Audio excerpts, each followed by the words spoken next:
ríos provoca en las poblaciones afectadas. Además, de acuerdo que todas y todos tienen que reflexionar sobre cuál es la responsabilidad de los científicos sociales en relación a las comunidades afectadas por grandes obras infraestructurales en ríos. Fueron invitados a componer la mesa Miguel Hernández, Regina Martínez Casa y Scott Robinson, que por una lástima no pudo venir. Miguel Hernández es antropólogo, ha investigado sobre el conflicto entre la Comisión Federal de Electricidad y el proyecto de la presa Paso de la Reina y los habitantes de esa región de Oaxaca. Hace investigación comparativa también entre gestión de agua en México y Brasil.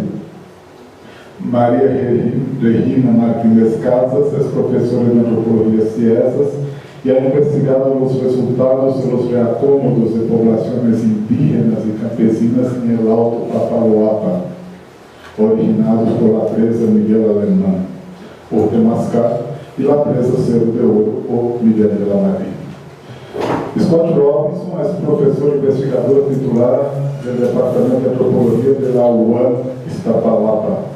Ha escrito sobre la lógica política de los desalojos forzosos, así como el proyecto dialéctico de La Parota y tantos otros. Voy a permitir invertir un poco la orden y leer el resumen de Scott, ya que no vino conmigo, creo que podríamos dejarlo ahí como también una cosa para pensarnos, ¿no? Scott envió él nos escribió ayer, dijo que está con una gripa muy fuerte y su doctor dijo para no salir de la cama, entonces nos pidió disculpas, pero bien, claro que sí, la salud primero. Pero nos envió un resumen que decía rebasar la crítica con la praxis.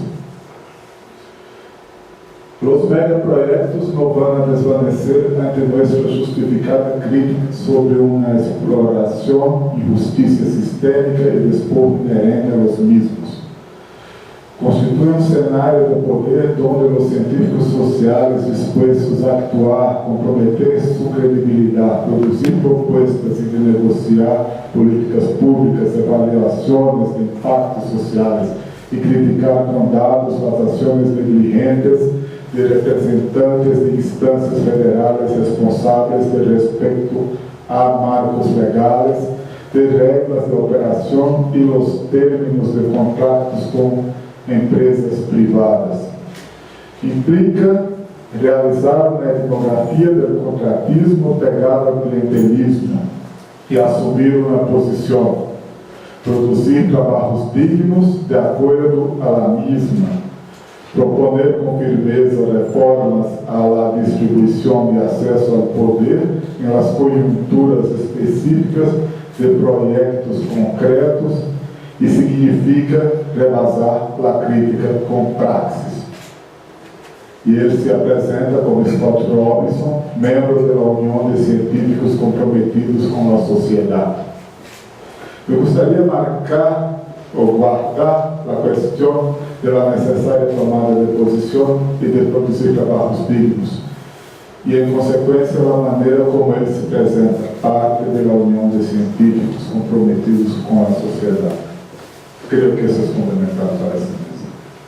Me gostaria de propor também que primeiro falar Regina e pronto Miguel, porque Regina traz um texto muito interessante sobre como hoje está parte dos chinantecos deslocados forçosamente por Cerro de Oro e como eles têm trabalhado esses 40 anos em suas memórias a experiência do desarraigo. E a Miguel nos traz um caso em que não se logrou a certeza, pero ni por eso os danos às comunidades foram poucos. Sabemos que há ameaças, não está no texto dele, mas sabemos por outras coisas, né? Por parte, a vezes, do governo e tentativas de divisão das comunidades. Incluso algumas parecem se situaciones como las vividas en Guerrero, delegación narco y gobierno en contra de los que resisten los proyectos que están ahí y que no deben ser menospreciados. O sea, creo que essa mesa, sea el pasado, sea el futuro, hecho o no hecho, el proyecto de gran escala hay graves efectos para las poblaciones, sea la manera como el proyecto se realizó en los años de oro del desarrollismo, sea ahora en México, cuando ya firmó convenciones internacionales en pro de los derechos de las poblaciones tradicionales. De acuerdo que el relator del convenio 169 de la OIT fue Rodolfo Saberhagen, ¿no? Mexicano. Bueno, pero esses convênios a vezes parecem não significar muito, não, para as paraestatales. Ou, como observou Scott há certo tempo, trata-se de um patrão recorrente. Então, passo a palavra então a Regina. Graças. Nuevamente, gracias, Reto, y gracias a Cristian y a Roberto Melvin por tomar la iniciativa. Gracias. Efectivamente, lo que comentaba ahorita, el reto tiene que ver con lo que me motivó a mí a hacer este trabajo de investigación. En realidad yo soy lingüista. También me formé como antropóloga y de hecho probablemente le dediqué más tiempo de mi formación profesional a la antropología que a la lingüística, pero mi investigación desde hace ya más de 20 años está centrada en la reproducción de comunidades lingüísticas en condiciones adversas. Y después de haber trabajado muchos años con indígenas en ciudades, me moví un poco a una tierra a donde siempre había querido hacer trabajo de campo, porque es la tierra de mi familia. Mi familia también sale de la cuenca del Papaloapan a partir de los procesos de modernización de la cuenca para la construcción de megaproyectos hidráulicos. Ya algo introdujo Roberto en su presentación. En 1944 hay una legendaria inundación que toma durante 3 meses las poblaciones ribereñas del río Papaloapan, desde Tlacotalpan y Alvarado, en la desembocadura del Golfo de México, hasta las comunidades altas en Tuxtepec, en Oaxaca, en Tatitlán, del lado de Veracruz, y con ese argumento se echa a andar este proyecto para controlar las inundaciones y al mismo tiempo desarrollar la región, por lo que en 1947 se crea, igual que en el caso de Brasil para la cuenca del río San Francisco, se crea en México la Comisión de Papaloapan a espejo, en muy menor medida, pero a espejo de la TVA. Entonces, son importantes estos estudios comparados, lo que ya presentó Roberto, lo que nos platican los colegas brasileños, lo que sucede en el Papaloapan, porque finalmente parecieran relecturas del mismo tema, pero de hecho las historias toman caminos completamente distintos. Y en México se ve como una gran oportunidad de modernizar una región que se veía como una especie de resabio prehistórico, cultural, lingüístico y social en el México profundo del norte de Oaxaca. Entonces se construyen 2 grandes presas, la Miguel Alemán primero y la Cerro de Oro después, pero de hecho están comunicadas la mayor parte del año con una sola hidroeléctrica, que es la hidroeléctrica de Temazcal, que implica que entre 1952 y 85 se reacomodan a por lo menos 50,000 personas hablantes de mazateco, chinanteco, mixteco, mije y náhuatl. Y es la zona de Veracruz que se supone que iba a ser beneficiada, esta zona que está señalada en rosa en el mapa y en la franjita amarilla que corresponde a los límites con el estado de Oaxaca. Entonces el proyecto se plantea para beneficiar a toda esa región, que además es una región que estaba en ese momento en proceso de industrialización, y la idea era generar energía eléctrica para también la cuenca de Tehuacán, que es una cuenca en donde la producción de pollo, huevo y ganado porcino era estaba arrancando, y por otro lado se apostaba al monocultivo de caña de azúcar y se construyen 3 grandes ingenios en la zona: el ingenio San Cristóbal, el ingenio Tres Valles y el ingenio Miguel Alemán, que está precisamente en Tuxtepec y que termina comprándolo la Coca-Cola.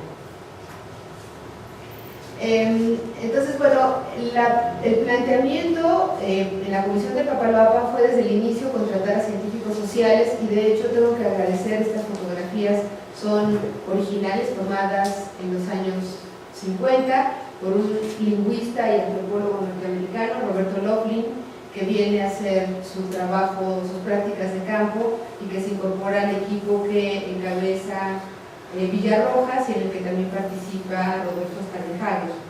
A Loughlin le encomiendan el censo sociolingüístico para el reacomodo, y me regaló su archivo fotográfico cuando supo que estaba yo retomando la investigación que le había hecho 50 años después.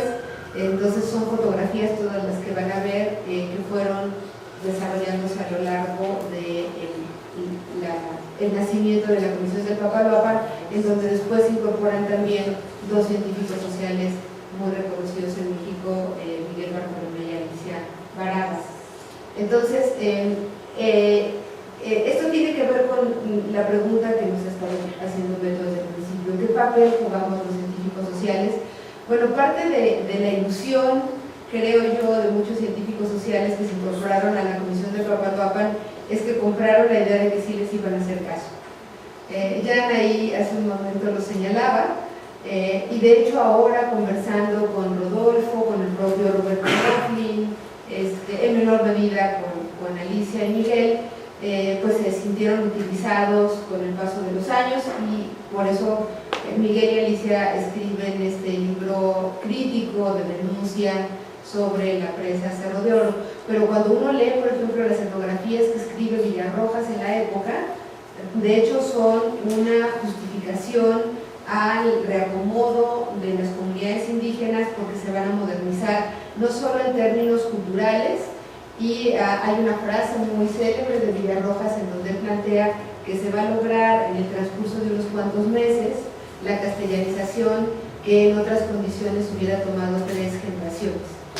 Y por otro lado hay también esta apuesta a sustituir la lógica de producción de milpa para la incorporación de estas comunidades originalmente solo mazatecas y luego mazatecas y chinantecas a la producción de caña de azúcar para la producción de la industria refresquera.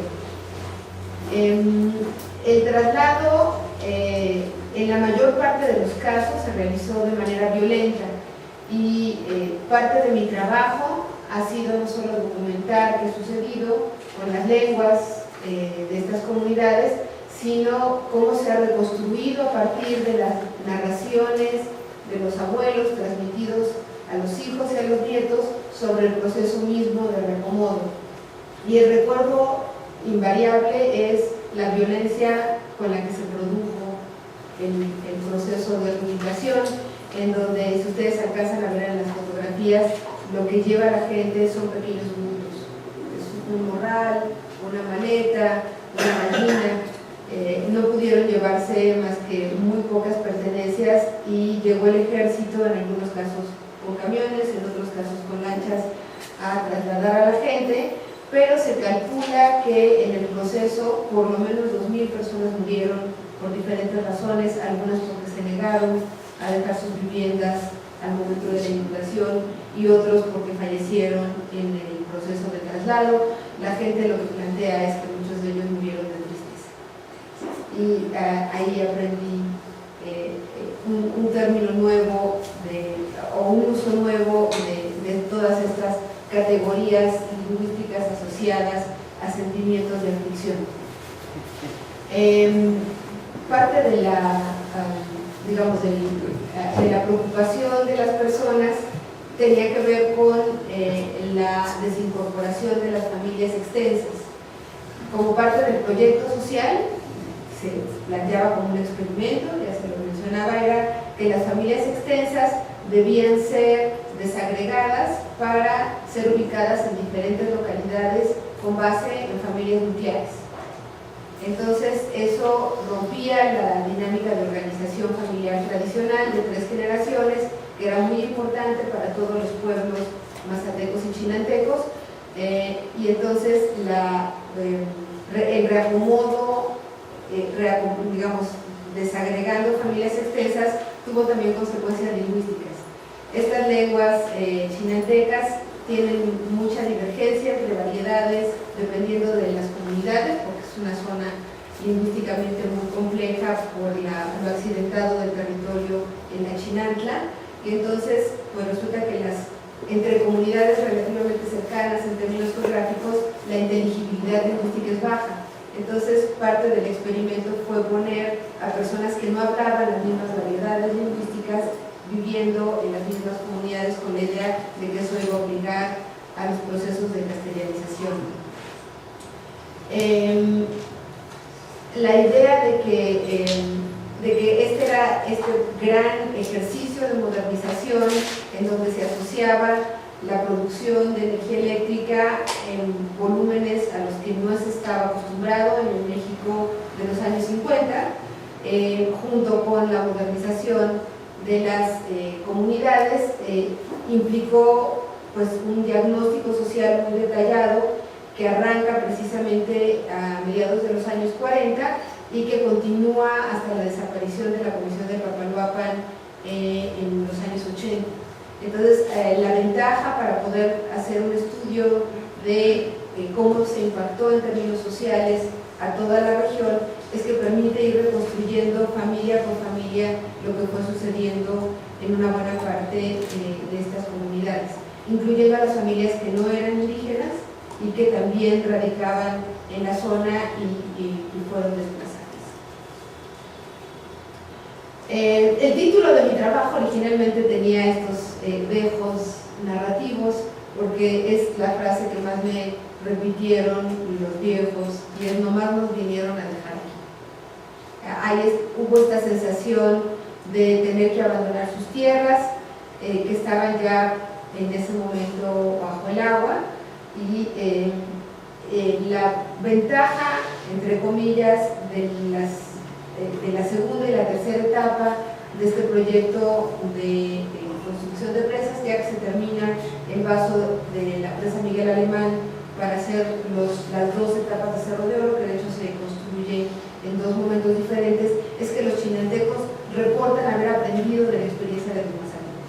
Entonces parte de sus narraciones tiene que ver con cómo los mazatecos les enseñaron a resistir, y entonces pudieron negociar de mejor manera muchos de los territorios. Lo que no pudieron negociar fue el tipo de cultivo al que podían acceder, porque les condicionaron dedicarse a la caña de azúcar. Pero bueno, el otro tema recurrente, además de este sentido de que los aventaron en este territorio que no era el suyo, donde además los jarochos veían a los oaxaqueños como social y culturalmente inferiores, y hubo episodios recurrentes de violencia a lo largo de muchos años, fue la importancia del idioma. Entonces el otro elemento que me planteaban es que a falta de territorio, lo que les quedó es lo que podían llevar consigo, que además de este pequeño punto era su lengua.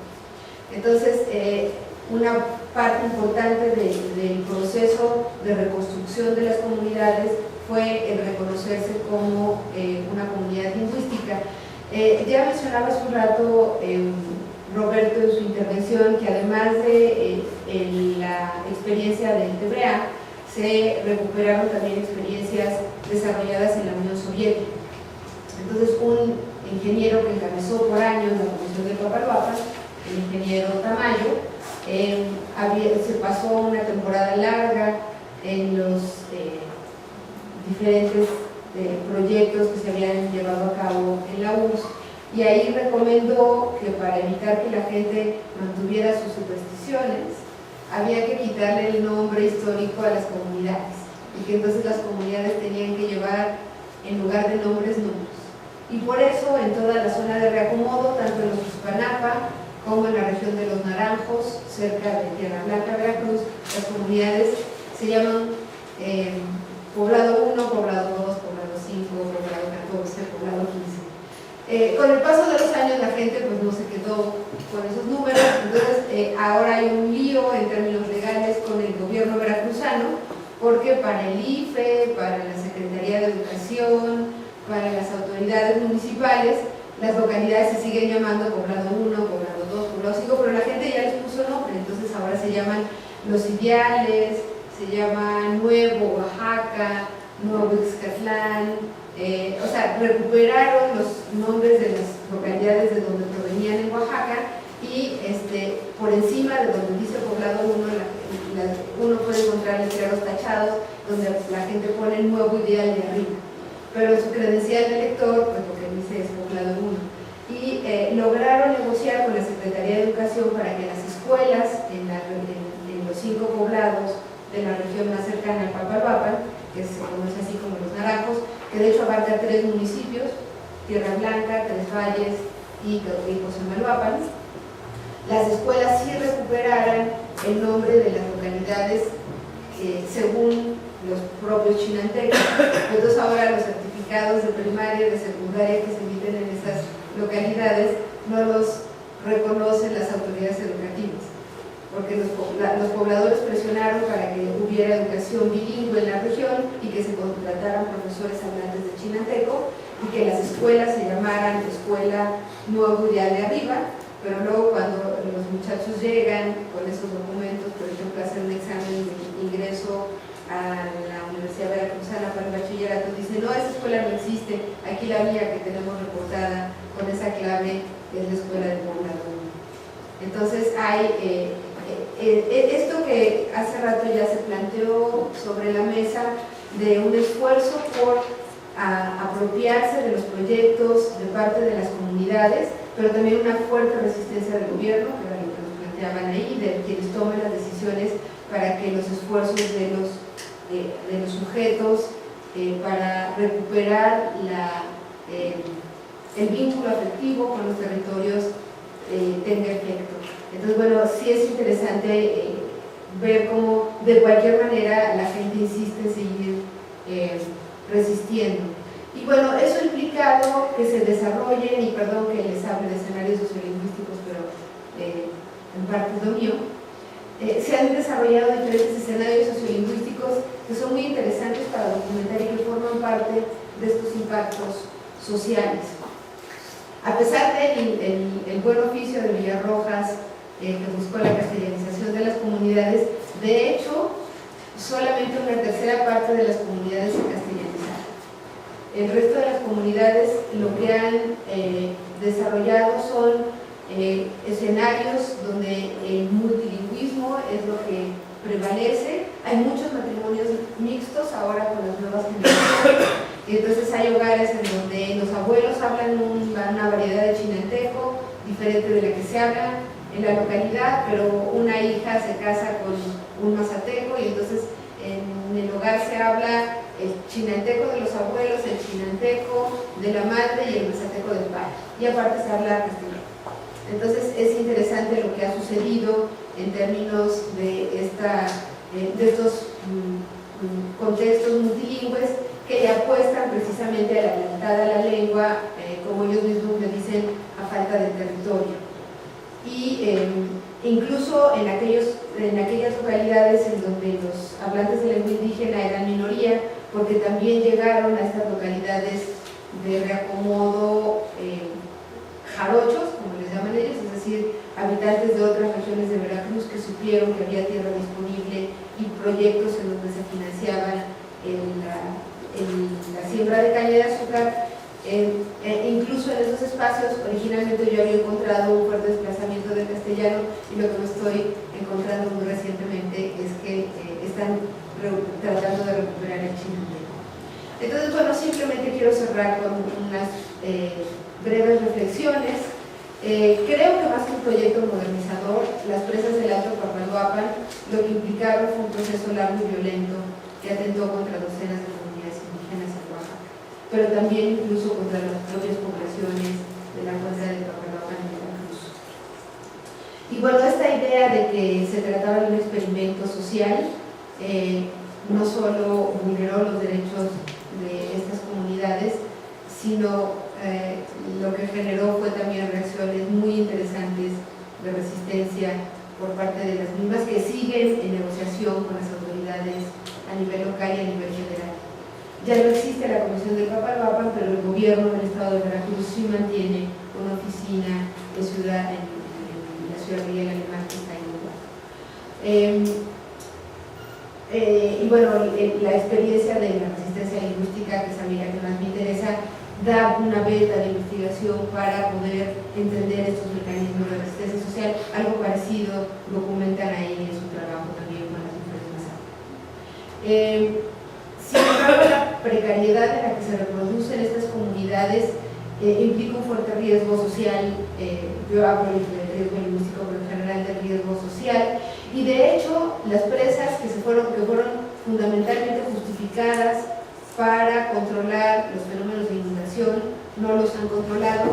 Sí se sigue produciendo mucha energía eléctrica, pero en el 2010 hubo una terrible inundación que de nuevo dejó bajo el agua al menos a Cosamaloapan y a Tlacotalpan durante más de un mes. Y ahora volvió a repetirse el fenómeno en el 2014. Esta es una fotografía de la zona en 2010.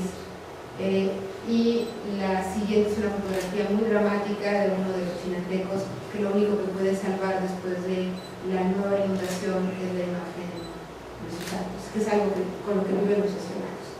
Sin embargo, bueno, algo que sí permitió este ejercicio de resistencia es que en el 2008 el gobierno mexicano solicita un financiamiento al Banco Mundial para construir una nueva hidroeléctrica y un cuarto vaso todavía en la zona más alta del río Santo Domingo, en Oaxaca. Pero el Banco Mundial ahora, por todos estos argumentos legales que ya se plantearon, no solo el Convenio 69, sino la propia legislación mexicana, obliga a que se realice una consulta previa.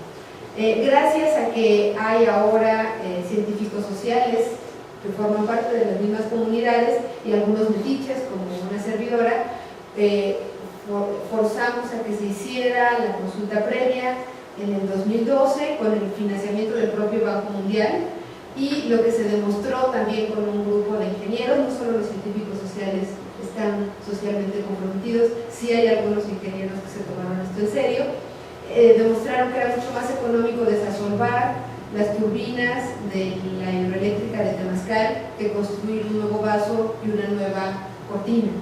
Y entonces lo que financió el Banco Mundial fue limpiar la presa vieja y se duplicó la cantidad de kilovoltios que se producen por hora ahora en la hidroeléctrica. Se evitó que se inundaran nuevas comunidades.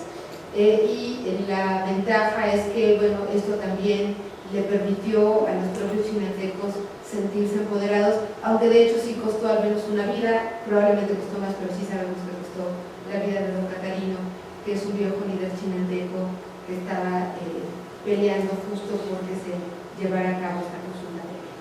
Entonces, sí creo que los efectos sociales, en buena medida de lo que nos hablan, y ya lo señalaba Roberto, es pues de las presas como este mal endemoniado que afecta a la gente, pero de hecho las presas son los procesos que se imaginan alrededor de la construcción de las presas, pero lo que también han generado son efectos de resistencia que hemos documentado poco y que nos permiten también entender que la gente no es solo víctima, sino también es sujeto de acción social.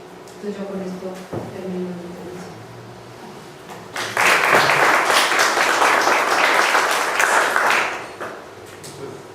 Muchas gracias, Regina. Bueno, paso directo a Miguel.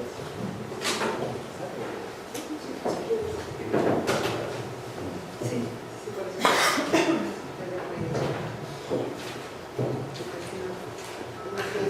Que Regina les cambio personificado.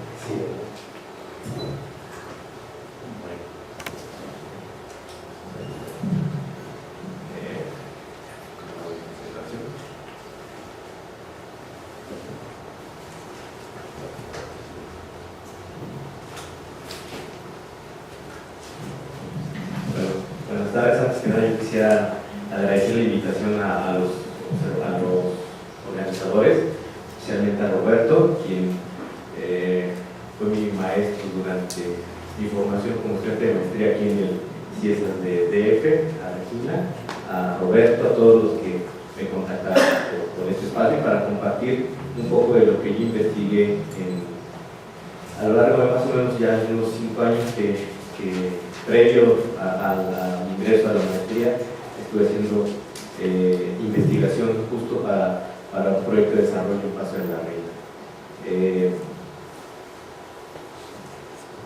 Un poco yo quisiera empezar la reflexión en torno a cuál es la relación, cómo históricamente ha sido la relación entre los proyectos hidroeléctricos y la participación de antropólogos en esto. Esto finalmente, como lo he comentado, se debió a mi interés cuando yo en el 2005 estaba terminando mi tesis de licenciatura en temas que nada tienen que ver con este problema.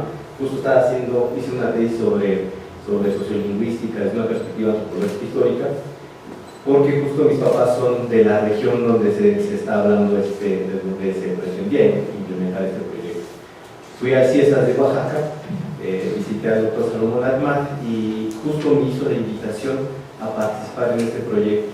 El Centro de Investigaciones de Estudios Superiores en Antropología Social, CIESAS, tenía un convenio con la Comisión Federal de Electricidad para llevar a cabo un estudio de impacto social, un estudio etnográfico, un poco bajo la idea de generar una especie de plan de desarrollo en el marco de un proyecto hidroeléctrico que no es nuevo, es un proyecto que tiene ya más de 50 años que se pretende realizar.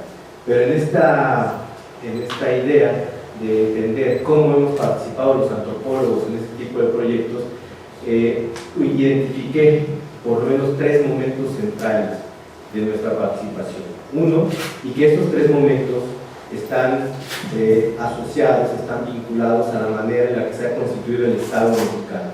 O sea, en el primer momento, periodo postrevolucionario, el Estado mexicano centraba su atención en el desarrollo, en la modernización de la nación. Para ello era necesario explotar los recursos naturales, hacer intervención en los ríos, en los caudales, para utilizar la fuerza del agua, generar electricidad, generar corredores industriales, llevar empleos a las comunidades.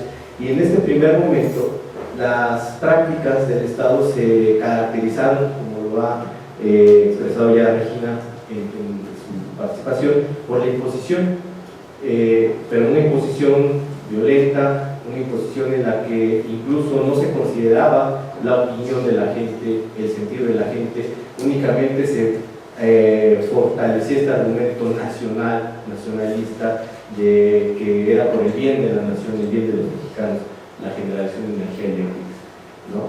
En un segundo momento, década de los años 90 más o menos, hay un cambio en la configuración del Estado mexicano y efectivamente allí el financiamiento no viene directamente del Estado. El Estado tiene que pedir financiamiento a instancias internacionales, a figuras como el Banco Mundial, pero hay una serie de cambios en el sentido de que estas instancias pretenden o exigen que se cumplan con ciertos lineamientos.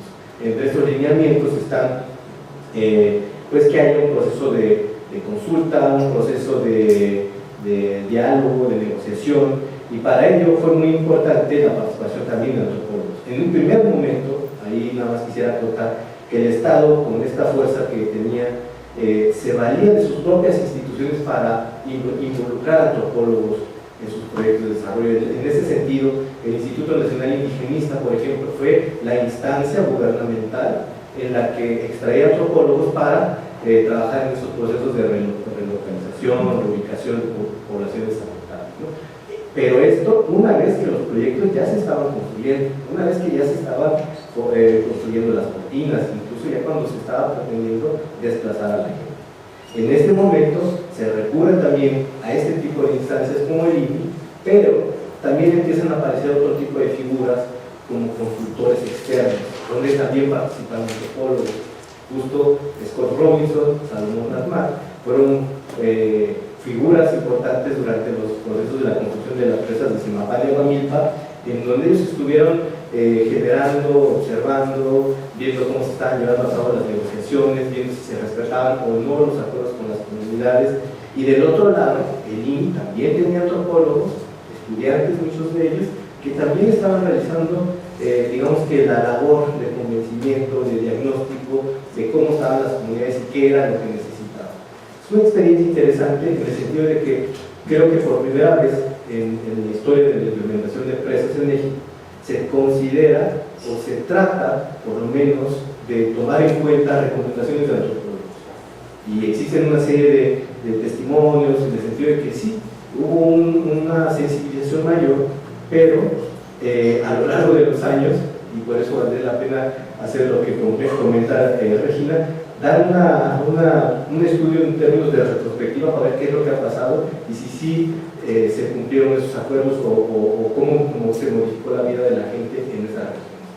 Ese es un segundo momento que creo que es interesante porque da pauta para el tercer momento en el que las instancias gubernamentales en México ya han cambiado, hay una configuración distinta en términos estatales, las dependencias inician un proceso de descentralización muy importante y en este caso una de las experiencias más emblemáticas es justo en el proyecto en el que yo estuve involucrado en Paso de la Reina en Oaxaca.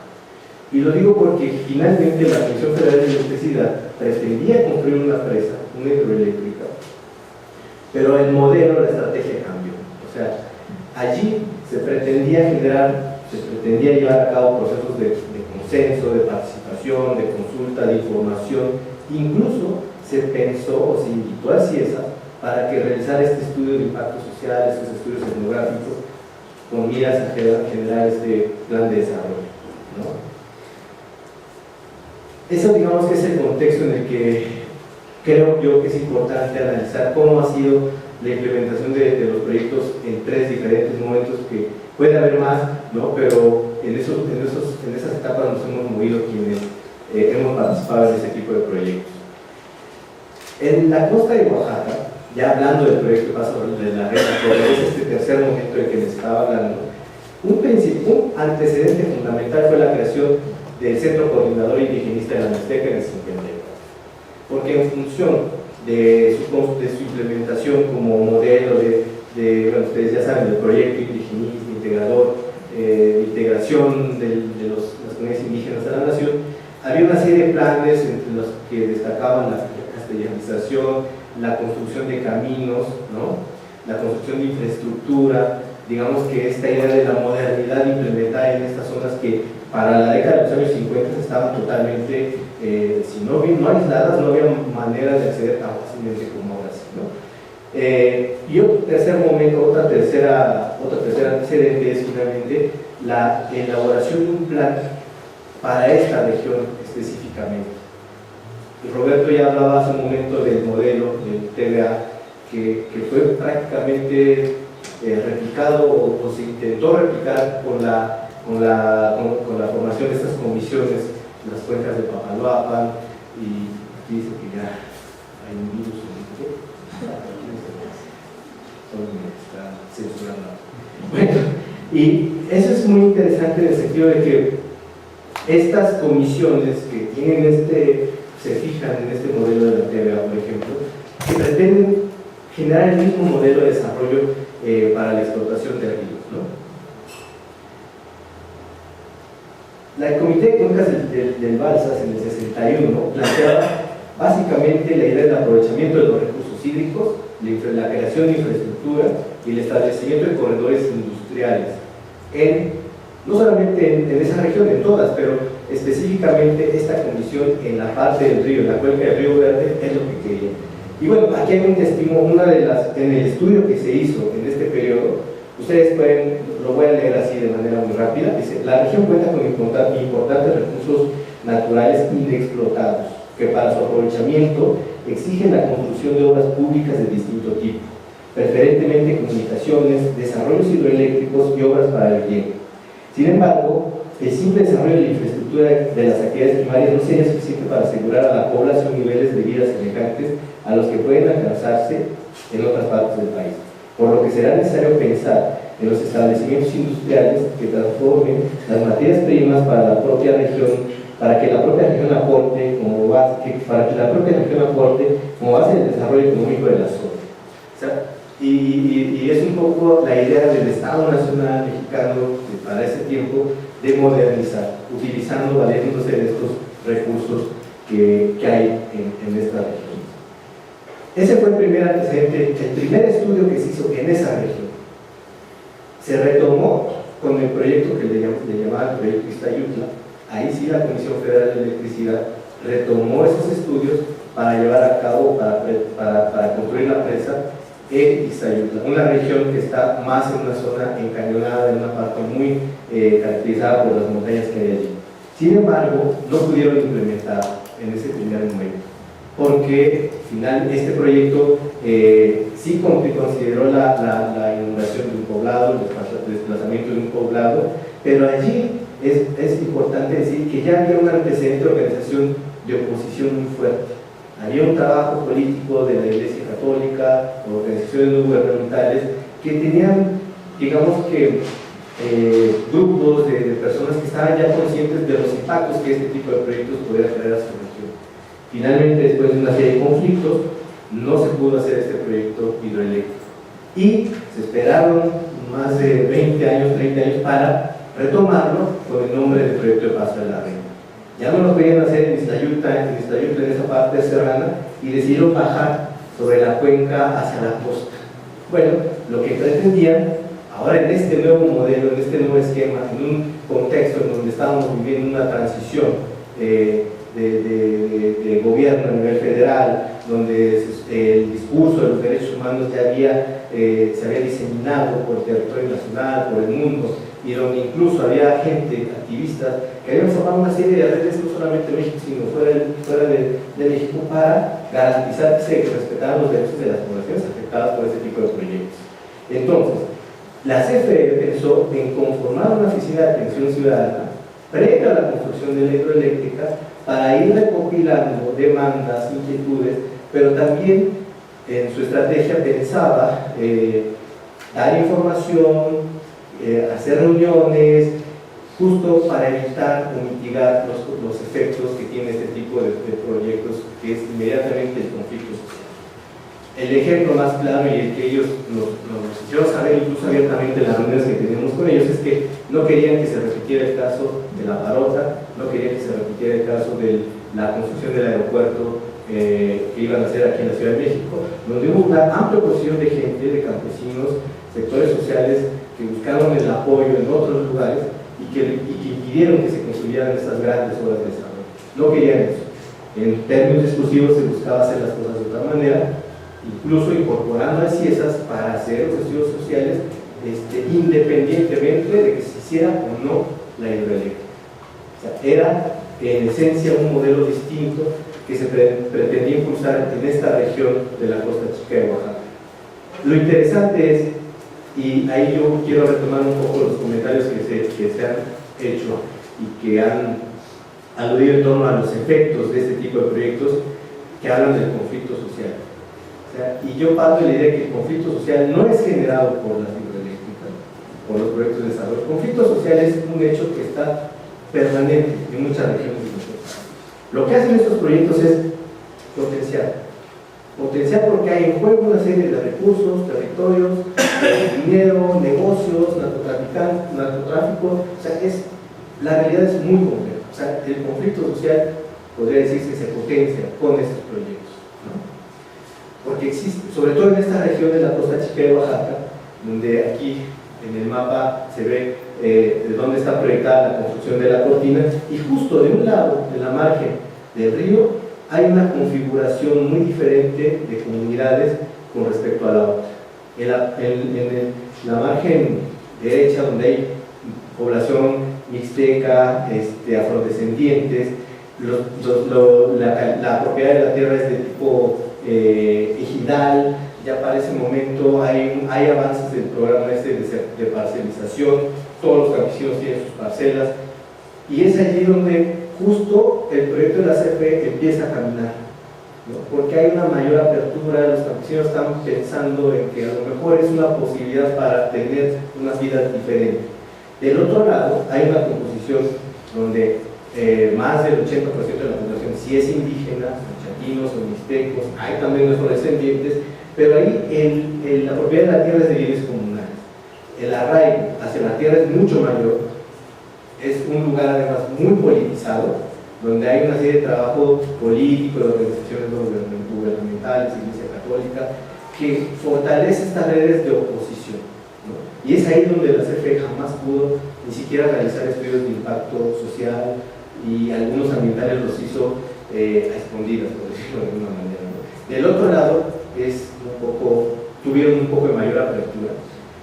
Y pues finalmente lo que hicimos nosotros como equipo del CIESAS en ese momento, que yo estaba terminando la licenciatura, era una oportunidad para hacer etnografía, para aprender antropología, y es lo que me llama la atención de que de pronto muchos colegas han tenido en algún momento una experiencia vinculada a la participación o al análisis, al estudio de este tipo de proyectos de desarrollo, ¿no? Entonces, lo que hicimos fue hacer etnografías, hacer estudios sociales, ir viendo la complejidad, ir analizando la complejidad de estos territorios, ¿no? Porque finalmente también considero que los pueblos, los actores sociales involucrados en estos procesos no son totalmente homogéneos. A veces pensamos que pueblos indígenas tienen las mismas demandas y son lo mismo, y no necesariamente pasa así, sobre todo en una región de mucha fricción como ha sido esta en la Costa Chica de Oaxaca, en donde de pronto es posible ver un ejercicio del poder total de caciques, de hacendados, de caciques, y que mantiene a la población en un estado de total repliegue, pero también puede haber otro tipo de expresiones organizativas como la comunidad misma. Incluso en términos de la organización agraria, las comunidades son las que daban permiso o no a la CFE para llevar a cabo estudios de tipo social, los que hacemos nosotros, y de tipo ambiental o técnico, ¿no? Era o parecía que iba a ser una experiencia interesante en el sentido de que podría ser una oportunidad de hacer las cosas de manera distinta. Sin embargo, a lo largo de este proceso en el que nosotros tuvimos contacto con las comunidades, ya voy a terminar, nos dimos cuenta que prevalecían también en la CFE una serie de prácticas que no necesariamente abonaban a generar estos espacios de diálogo y negociación. Y fue ese tipo de prácticas, ese tipo de situaciones las que provocó la salida de CIESAS de este proyecto. Nosotros, cuando hacíamos un estudio, alguna estancia en alguna comunidad conflictiva, dividida, peleada desde hace décadas atrás, pedíamos permiso, si nos daban permiso nos quedábamos, si no nos daban permiso nos íbamos a otra comunidad. Pero cuando tú llegas a una comunidad, y ahí viene el problema ético de cómo como antropólogo tú participas en este tipo de proyectos, llegamos diciéndoles que estábamos ahí porque justo la CFE había hecho un convenio con el CIESAS para hacer un estudio social, porque era posible que hicieran una presa sobre la cuenca del río. La gente evidentemente va a preguntar cómo es la presa, qué altura tiene, datos que nosotros tendríamos que darles, porque no podemos llegar mintiendo a las comunidades, no podemos llegar diciendo somos estudiantes que vamos a hacer un estudio para nuestra tesis. No, esto, justo cuando me hizo Salomón Armar la invitación, me acuerdo mucho de esas palabras que decía, lo que vamos a hacer tiene una gran responsabilidad ética, práctica, porque de ello lo que digas, lo que hagas, lo que escribas, puede afectar, puede beneficiar, o simplemente no puede servir para nada, como en algunos casos fallidos ha pasado con las recomendaciones que hemos emitido como antropólogos. Esto generó el descontento de la CFE y dijo, sí, literalmente una reunión a Salomón Armar, Salomón y todo este equipo, dice, los únicos autorizados para dar información de la presa somos ustedes, nada más hacen estudios sociales. Salomón les dijo, ¿cómo hacer estudios sociales si no les decimos a qué vamos? Y finalmente ese fue uno de los motivos por los que se dio esta ruptura con la CFE. Ahora, hay que aclarar también, hace un momento hablaban de las instituciones gubernamentales. Así como las comunidades, los pueblos no son entidades homogéneas, las instituciones gubernamentales tampoco lo son. La CFE es un entramado muy grande de relaciones, de vínculos, en las que hay un montón de corrientes, y ahí, eso sí me consta, había gente interesada en hacer las cosas de otra forma, pero no podía, porque también en el mando jerárquico las mandaban a hacer ese tipo de proyectos, de situaciones con las que ellos no necesariamente estaban de acuerdo. Evidentemente, lo que pudimos recopilar durante nuestra estancia de trabajo de campo fueron los testimonios de la gente que iban en ese sentido. Veían a las instituciones como aquellas personas que iban a buscar sus recursos y a obtener nada a cambio, ¿no? Y bueno, el conflicto social, la oposición a este proyecto fue algo que desde que se anunció estuvo presente. Pero no por la presa, como decía hace un momento Roberto, no por la presa. El conflicto social, el choque de grupos, ahí ha estado desde ahorita. Y ahorita que ya no se va a hacer la presa, porque hace un año desmontaron estas oficinas de atención que habían puesto ahí en el 2005, ahorita ya no están. ¿Qué conflicto sigue? Eso es lo interesante de cómo, como antropólogos, nosotros nos enfrentamos a estos escenarios en donde podemos trabajar en estas zonas de conflicto, ¿no? Donde podemos identificar cómo se van moviendo, cómo van estableciendo alianzas ciertos actores sociales, porque es un hecho. Incluso dentro de la misma CFE, cuando estaba caminando este proyecto, hubo una serie de cambios que sí reorientaron el rumbo de para dónde iba. O sea, en un primer momento la CFE decía, vamos a hacer las cosas bien, vamos a tomar la opinión de la gente, en cuenta la opinión de la gente. Si la gente no quiere, no hacemos nada. Por ahí iba el camino. Decíamos, está bien. Y si la antropología puede ayudar en eso, adelante, que se formen esos espacios de diálogo, y si la gente no quiere ya. Pero hubo cambios en este equipo de la CFE que empezaron a jalar para otro lado, donde fueron ganando los compromisos políticos, porque el gobernador ya había prometido que la presa era en la campaña, entonces ahí ya se rompe. Y en ese sentido, creo que la dimensión política en nuestra práctica pues adquiere también un papel fundamental. O sea, si no hay voluntad, o sea, la voluntad política tiene que estar dada, y el antropólogo tiene que lidiar e identificar los momentos en los que esta voluntad política se va generando, se va transformando, ¿no? Y en algunos momentos, incluso como sucedió en nuestro equipo, pues nos desvinculamos ya del proyecto. El proyecto siguieron haciendo estudios, no sé a qué universidad contrataron para hacer estudios sociales, pero siguieron, y los conflictos siguieron, se presentaron. Y yo solamente quería, más que conclusiones, como que plantear más bien preguntas, en el sentido de que tenemos que identificar muy bien dónde estamos parados como antropólogos, porque a veces los contextos en los que estamos haciendo trabajo de campo en el marco de proyectos de desarrollo son muy complicados, y a veces nuestra postura política, que también está presente, puede en algún momento orientar, inclinar la balanza, pero no necesariamente puede ser eso no necesariamente puede obrar, o puede ser obrar con responsabilidad, porque si yo voy y organizo la comunidad y después, como yo no soy de ahí, ya me voy, estoy dejando ahí problemas en una zona donde ya de por sí hay un conflicto serio. Ahí tendríamos que ir pensando bien dónde estamos parados, cómo estamos haciendo la investigación. Tendríamos que ir viendo si se puede o no incidir en este tipo de proyectos de desarrollo. Creo que esa es la gran pregunta. En algunos casos ha habido éxito, ¿no? En otros también la situación no ha sido muy grata, porque también los funcionarios no tienen esta apertura, no suelen tener esta apertura de escuchar o tomar en cuenta lo que uno está proponiendo para hacerlo. No sé si es posible o no incidir de esa manera en la formación de políticas públicas, pero también lo que me llama la atención es que sí sería interesante, no sé si se puede hacer desde el ámbito académico, que como estudiantes en formación, cuando somos estudiantes, nosotros también nos puedan dar estos elementos académicos para saber qué hacer cuando nos invitan a participar en un proyecto de esta magnitud, ¿no? Porque finalmente, como decía Salomón, lo que hagas, dejes de hacer o digas, puede beneficiar o puede afectar a la gente con la que estás trabajando, ¿no? Creo yo que es importante incorporar estos temas en programas de estudio académicos, incorporar cómo desde la antropología, cómo se hace la antropología de políticas públicas. Lo que hace Regino me parece muy interesante en el sentido de que estás viendo los efectos en términos lingüísticos, pero habría que ver qué pasa con la familia, qué pasa con las generaciones, las aspiraciones de la gente, si quiere quedar allí a trabajar o no en el campo, o quiere migrar. Hay un montón de líneas y sobre todo trabajar desde la percepción de la gente que se supone que está siendo beneficiada por determinado proyecto. ¿Qué es lo que está pensando? ¿Cuál es su vínculo con el Estado? Pero con otros actores que también hacen más compleja la relación.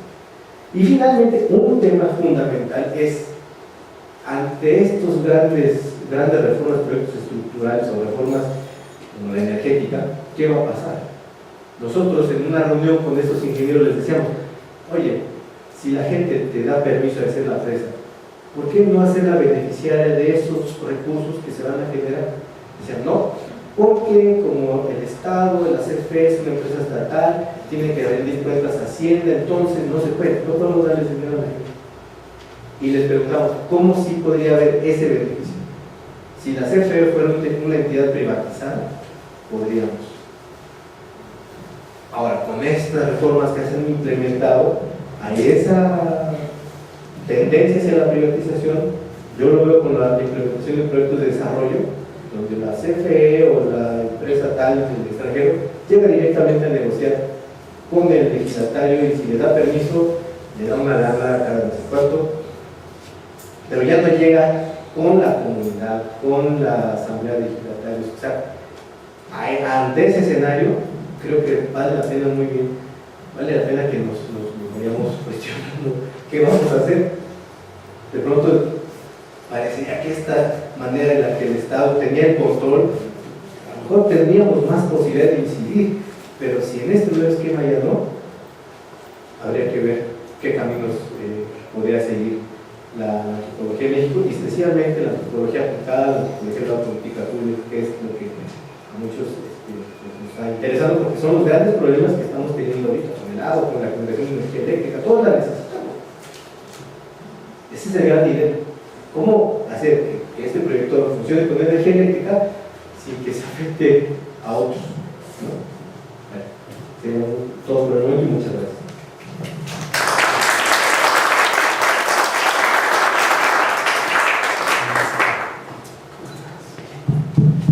Bien, entonces ahora tenemos como media hora otra vez para discusión. Invitamos a quien tenga cuestiones a hacerlas.